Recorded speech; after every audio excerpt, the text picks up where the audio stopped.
We did a ton of Love Songs remotes, typically from in front of Sleeping Beauty's castle.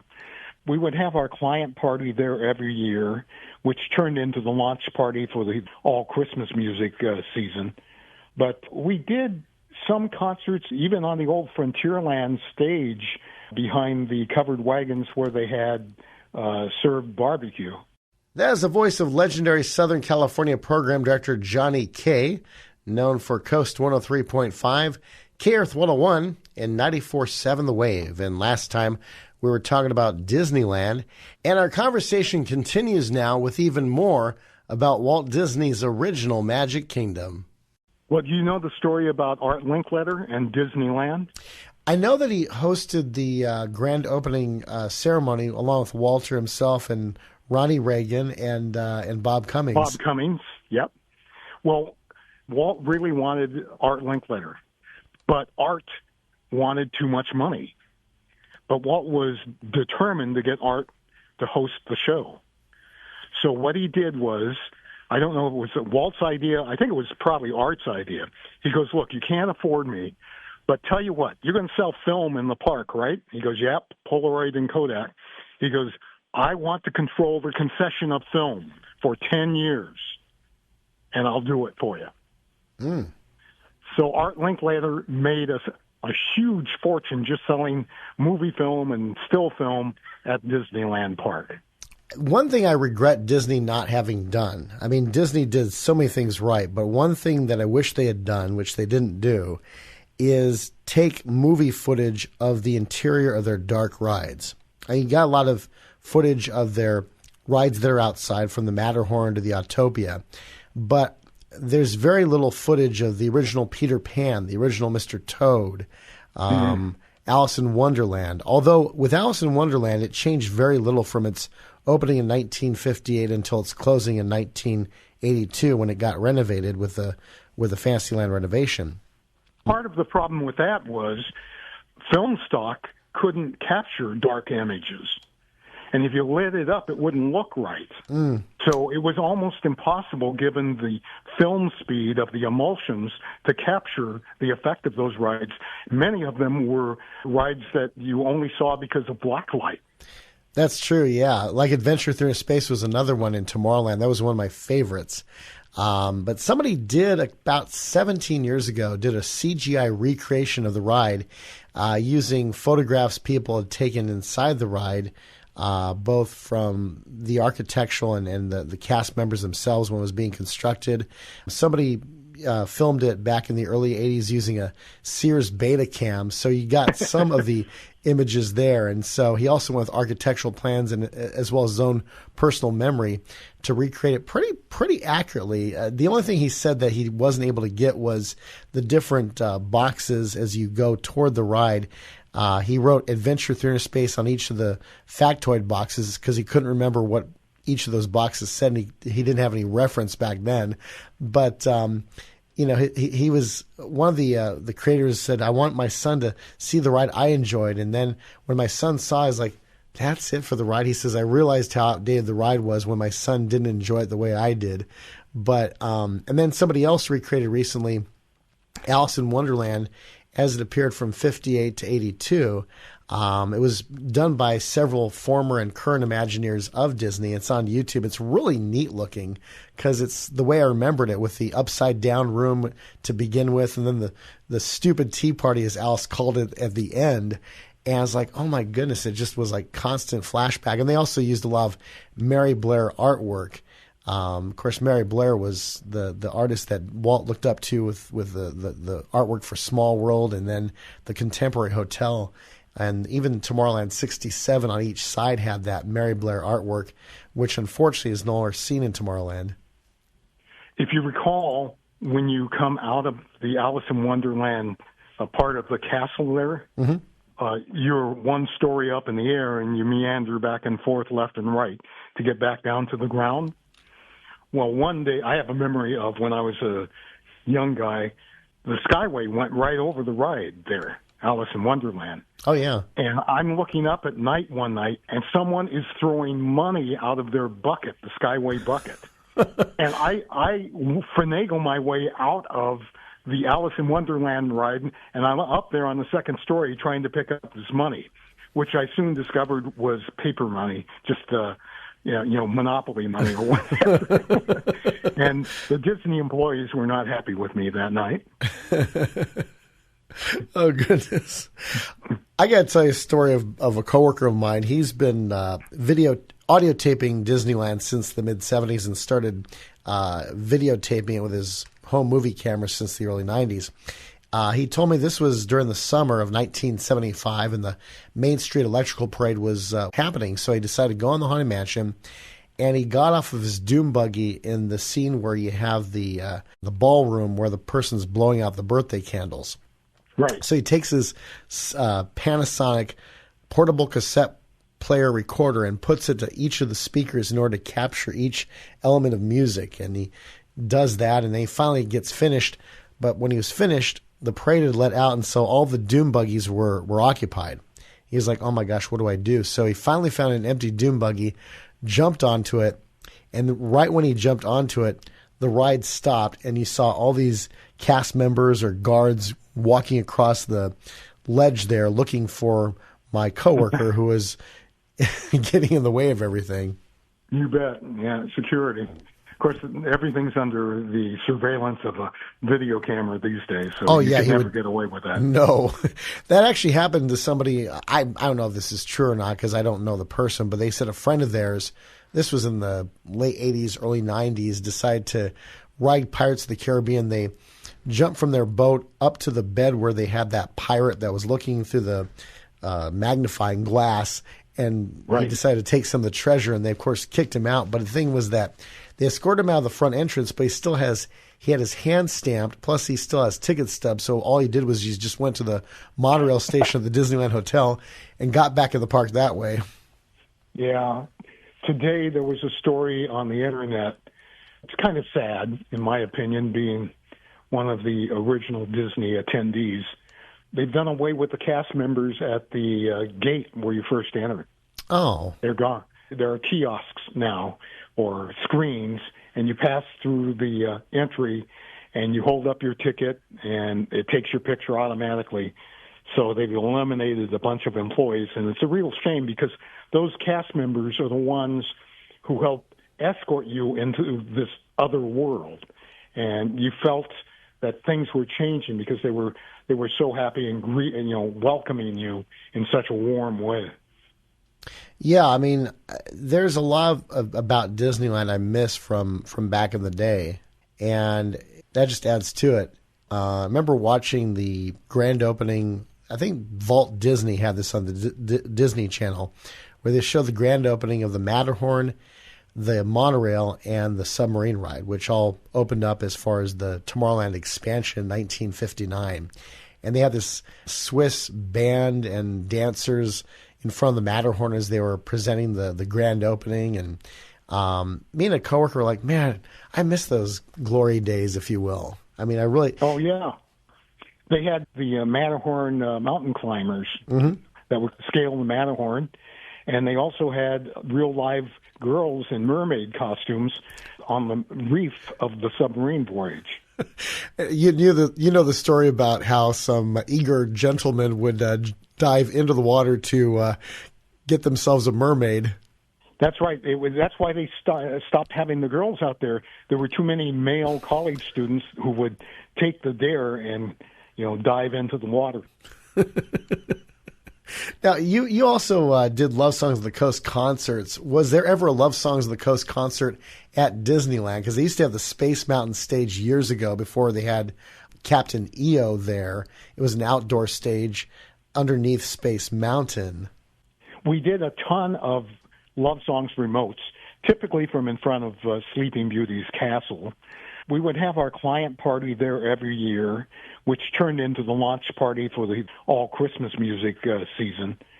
But we did some concerts, even on the old Frontierland stage behind the covered wagons where they had served barbecue. That's right, yeah. I love that barbecue, by the way. So did I. I was sorry to see that one go. They're opening up something called the Hungry Bear Barbecue Restaurant next to where the Country Bear Jamboree used to be. And it looks like there's some of that barbecue that used to be in the Big Thunder Ranch area coming back. Not everything, unfortunately, but a little bit of it. I hope so. I really hope so. Oh, definitely. And when it came to the Love Songs of the Coast concerts, I'm going to use kind of a Muppet Show analogy. When the Muppet Show first debuted, they're owned by Disney now, but they weren't originally, of course. But when they first debuted, the first season, Henson was begging celebrities to come on. By the second season, celebrities were calling Henson, begging to be on the show. Was it similar to that with the Love Songs concerts?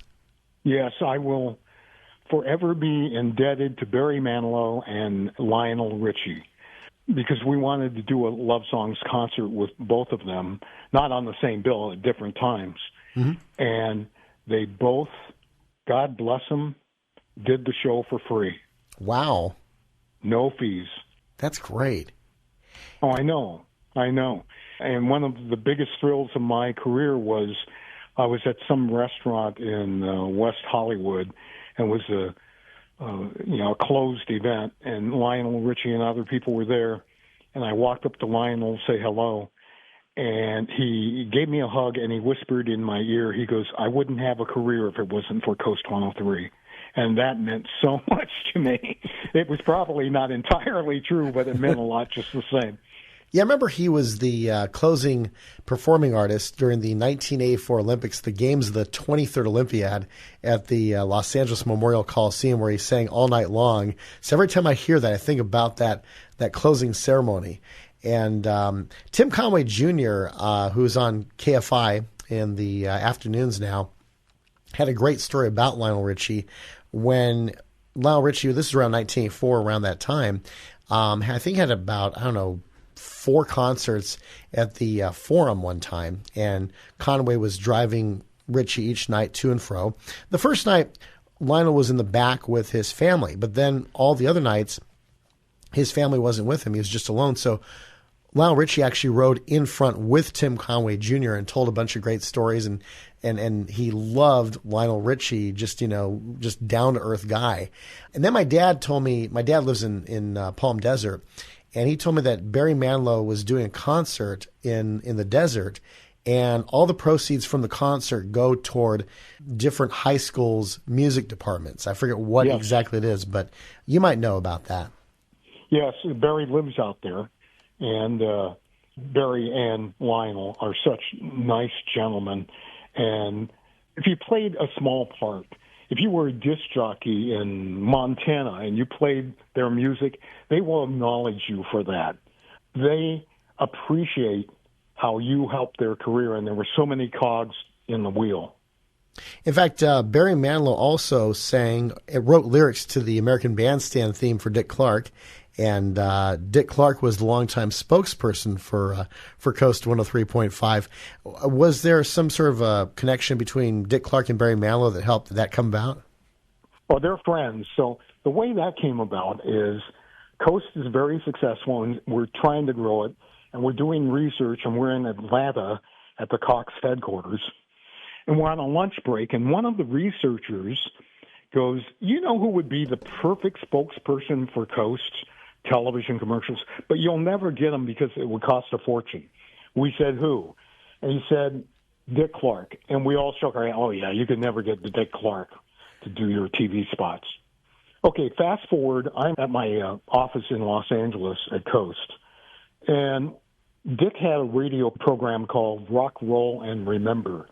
And forever, this guy, Frank Murphy, who represented Dick's syndicated programming radio interest in New York, would call me, hey, Johnny, you ready to put Rock, Roll, and Remember on the air yet? And I said, no. I didn't think it fit. Mm-hmm.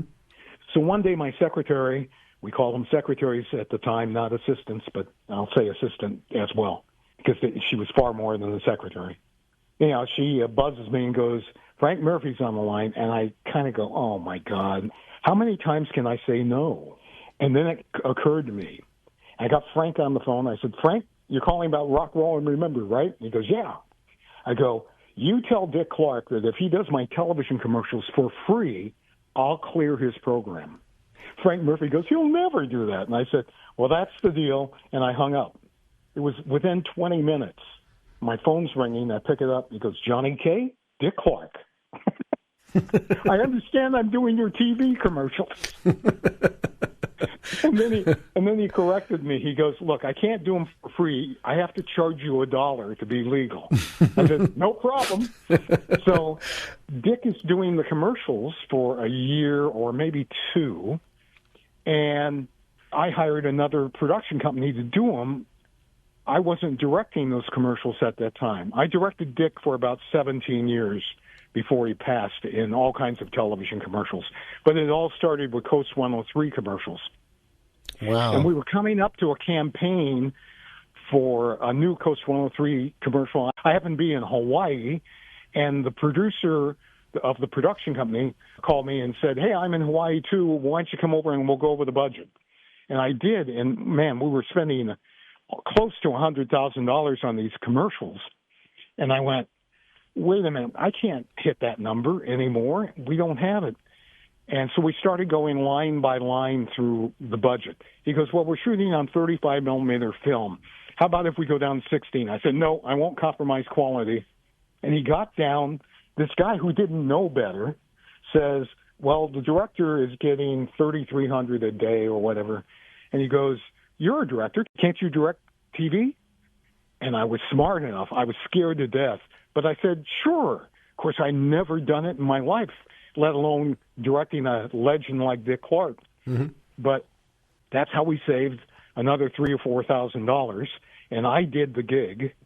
And that's how Dick and I sort of became business partners. In fact, we were going to put together a deal where I would be the only guy to direct him in his non-ABC projects. Mm-hmm. It never came together because my attorney couldn't agree with his attorney, but based upon a handshake between Dick and I, if you were a San Diego radio station, this is a true story, and you called Dick Clark Productions in Burbank and said, hey, we'd like to have Dick be the spokesperson for our station, Dick would say, call Jhani Kaye in Los Angeles. He'll tell you how the deal works.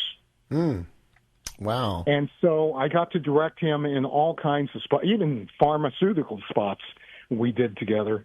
And he turned out to be a real father figure for me and a mentor. And he shared so much personal information, which I can never go into. But his wife, Carrie, is still with us. And Carrie's wonderful. She was the first person to visit my new home I bought. And we had dinners together. And it was a wonderful relationship, and I couldn't thank Dick Clark enough. The fringe benefit for Dick was he laughed about this. He goes, I'll run into other people I know. This is Dick talking. Mm-hmm. He goes, they go, yeah, I listen to your radio station all the time. And Dick would never tell him he didn't own it, but everyone thought he owned it.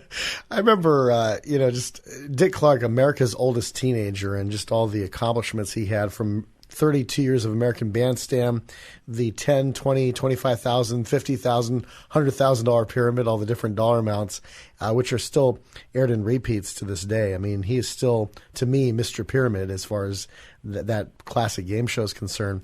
And I remember, did you ever watch The King of Queens by chance with Kevin? I still do. In reruns. Did you see the episode where Arthur shows himself? It's an actual clip of Jerry Stiller on the $20,000 pyramid. He says, "There I'm on the game show channel on the $10,000 pyramid," and Doug says, "Oh, Arthur, did you win the $10,000? Do you think I'd be living that dumb of a basement if I did?" And then, so they're watching the whole show. At the end, they said, contestants not winning will receive rice-a-roni. And Arthur's like, I never got my rice-a-roni. I want my rice-a-roni. Dick Clark better give me my rice-a-roni. If he doesn't give it to me, I'm going to wipe that boyish grin off his face. And so I'm just laughing at this because he's going down to Dick Clark Productions demanding the rice-a-roni he didn't receive 30 years earlier, which I think was really funny, first of all, but it was even more funny because Pyramid wasn't even a Dick Clark production, but sure enough, at the end of the episode, he had the rice-a-roni. I could just see Dick Clark in real life like, all right, just give him the rice-a-roni. Just get him out of our hair. Just give him the rice-a-roni. Dick would tell people that he was close to, he goes, no, I don't own the radio station. I'm just a hired hand. And he was very much like Smokey Robinson. I got to direct Smokey Robinson in a couple of TV spots. And both of them basically would say, what do you want me to do? It's your show when we do a commercial or something. And I love that about both of them. We're talking with Jhani Kaye. By the way, if you want to contact us, our email address is joshdj57@gmail.com. That's joshdj57@gmail.com. And next time our conversation concludes with more stories about Dick Clark, as well as the story of Christmas on the Coast.